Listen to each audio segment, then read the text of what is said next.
Questa persona si è trovata davanti la disperazione. Purtroppo la mente umana davanti alla disperazione perde la speranza. La giustizia da una parte e la mente umana dall'altra. Sergio De Zen aveva perso la speranza solo con la figlia, lui a capo di una famiglia.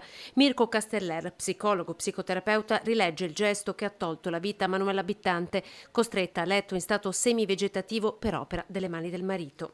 Il marito si è visto 4 fattori davanti. Il primo, non ce la faccio.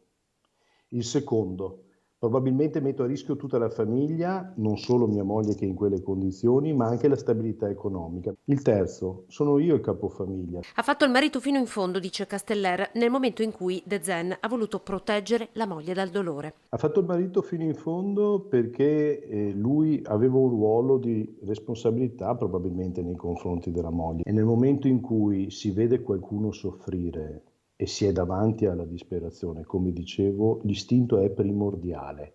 Non ci sono sovrastrutture mentali di mediazione. Un gesto che sul piano giuridico non trova giustificazione ma che apre un altro fronte, quello del vuoto normativo che ancora c'è sul fine vita. Sbagliato, aggiunge poi Casteller, avvicinare e confrontare il comportamento di un marito a quello di una figlia. La percezione della madre presente per la figlia era molto più importante anche in una condizione di instabilità relazionale. Per il marito la cosa è completamente diversa, perché il tema della relazione e dell'accudimento per lui è diretto e lui ha voluto far soffrire il meno possibile